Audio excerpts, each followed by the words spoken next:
segmen Tanya Ustadz Wijayanto.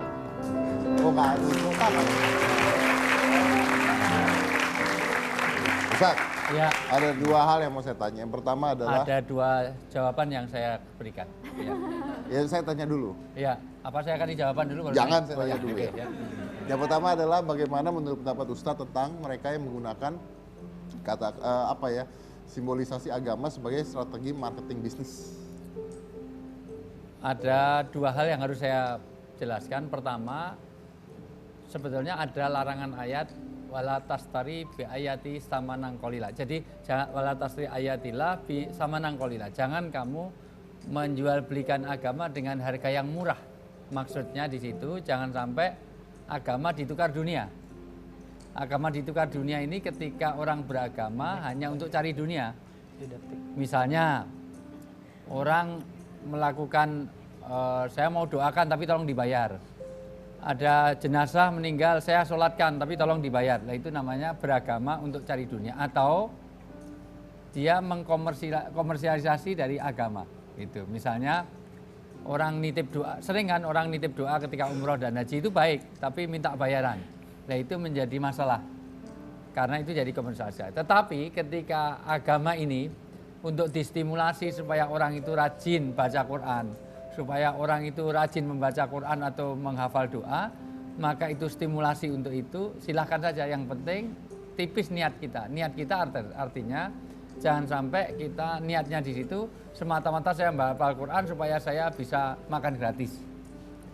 Sebetulnya itu bisa dapat dunia akhirat kalau niatnya benar. Karena itu urusan hati, maka kita tidak bisa memberikan adjustment. Jadi baik baiknya tergantung dari hatinya. Oke, tergantung hatinya. Jadi Ustadz, kalau di sini nggak dibayar Ustadz? ya, saya sebetulnya nggak mikir bayaran, karena yang saya pikir materi. Kan bayaran sudah tugasnya Pak CT dan kawan-kawan. Oh iya, teman terima materi aja. Iya.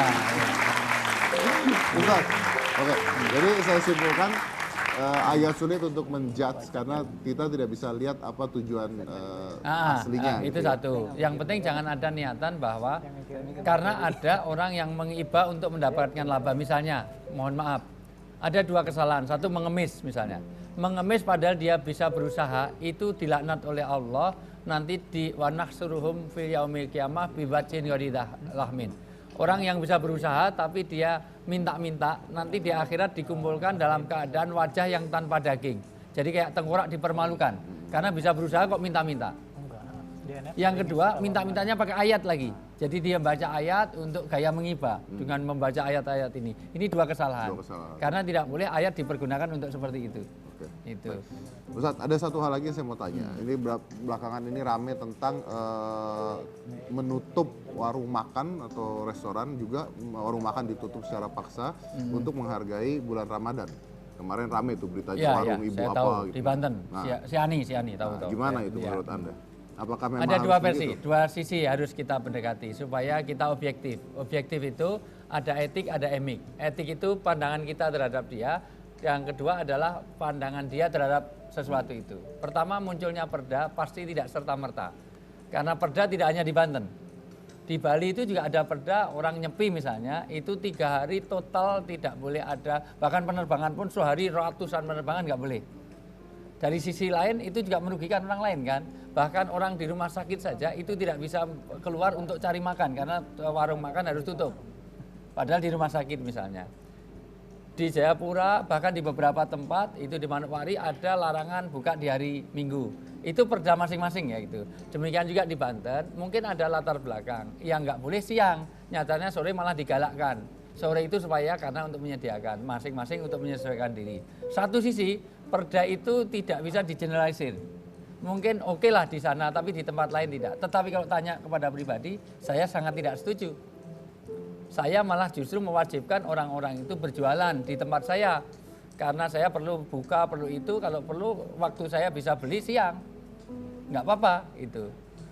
Nyatanya juga ada beberapa, mohon maaf, kalau mau fair juga ada pedagang-pedagang besar yang tidak dirahasia. Mohon maaf, saya tidak perlu sebut ya. Restoran-restoran besar. Restoran-restoran ayam simbolnya. Tapi nggak dirazia. Nggak di ayam goreng fried itu semuanya. Lama-lama kesebut tuh Ustadz. Ya pokoknya fried chicken lah gitu, Iya. fried chicken itu. Fried chicken kan banyak-banyak itu semuanya. Harusnya itu juga diambilin dong. Nah, tapi apakah salah kalau misalnya restoran, warung atau apapun itu membuka untuk orang-orang yang tidak berpuasa atau non Iya, muslim? harus disediakan karena ada orang sakit, ada orang yang bepergian. Seperti saya di sini saya bepergian. Saya kalau mau buka puasa boleh dong. Oke. Memang boleh. Atau orang sedang menstruasi, seorang head. Head itu malah dilarang, menstruasi itu dilarang untuk berpuasa. Maka dia masuk harus itu. Makanya diperlukan ada menyediakan. Cuman tentu di beberapa tempat tidak boleh demonstratif. Misalnya dengan kebijakan dikasih tabir, pintunya. ditutup itu. Oke. Tapi bahwa dengan mengambil itu karena sudah ada perdanya. Lah perda kan tidak bisa serta-merta. Saya nggak bisa baca, kalau nggak bisa baca tidak bisa jadi alasan karena itu sudah diperdakan. Pasti tasarruful imam ala ro'yatih manutun bil maslahah. Setiap kebijakan itu diambil pasti untuk kemaslahatan banyak orang. Saya tidak berikan adjustment kepada perda itu, tetapi kalau tanyanya kepada pribadi saya sangat tidak setuju. Karena mohon maaf, dua minggu total saya punya teman tamu dari Australia. Padahal puasa, tetap saya sediakan setiap makan segala. Saya temenin, bahkan saya anter. Karena dia non muslim. Dia non muslim. Dia orang Australia kok. Orang Australia bule, cantik lagi. Itu semuanya. Anda temenin? Pantesan Iya. ditemenin Pantes apa ditemenin. Ustadz? Oh. Nah, kalau cowok ngapain? Belum ada obatnya. Makanya saya nggak mau nginep tempatnya Mas Dedi, nanti dihap malah kacau. Iya. Nah, jadi saya serius temannya anak saya punya teman dari Australia memang pertukaran mahasiswa 2 minggu hari-hari saya layak, padahal puasa tetap saya temani, bahkan saya fasilitasi ke restoran saya temenin. Nggak apa-apa untuk saya artinya, tetapi kan tidak bisa saya memberikan apa yang berlaku bagi saya kan tidak berlaku untuk perda satu umum. Mungkin kebijakan di Manokwari, kebijakan di Bali, kebijakan perda masing-masing. Tidak bisa digeneralisir. Itu semuanya. Dan saya pikir kita juga saling menghormati. Satu. Tapi itu jawaban yang objektif dari saya loh ya. Jadi kalau ini ada etik, ada emik. Etik itu orang memandang dari kacamata kita. Emik itu bagaimana kondisi realnya seperti itu. Karena sebetulnya jangan terlalu di blow up. Mohon maaf. Karena larangannya hanya siang. Sorenya itu malah suruh buka karena itu menyediakan orang, malah bikin bazar kok, bazar untuk buka bersama. Menjelang itu diperlukan. Lah tentu kalau memang orang-orang yang tinggal di situ ya nggak protes kok kenyataannya. Dengan adanya perda itu harusnya kalau memang nggak setuju kan berpuluh-puluh tahun protes juga.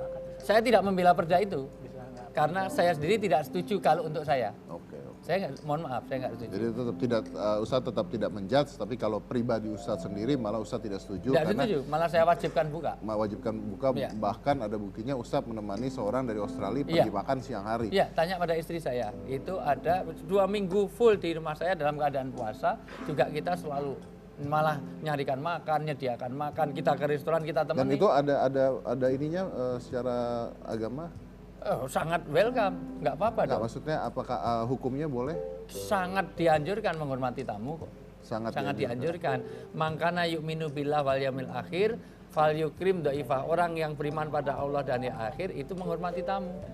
Tidak hanya di bulan puasa, begini aja host itu menghormati bintang tamu. Oke, baik. Misalnya Ya, ada teh kita tutup kosong ya. atau ketoprak di Saya ruangan potong ya dulu karena itu sudah baiknya terlalu ya lama juga disediakan. waktunya, Ya. udah kebanyakan juga ya.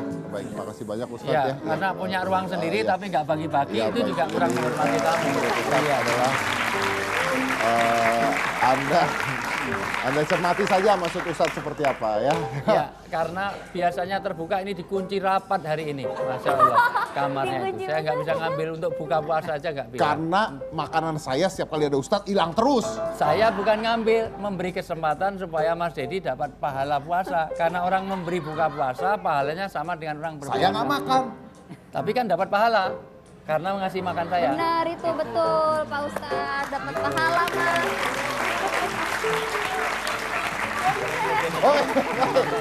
Lain kali saya beli 2 bungkus kalau begitu. Jangan marah-marah, tetap di Hitam Putih.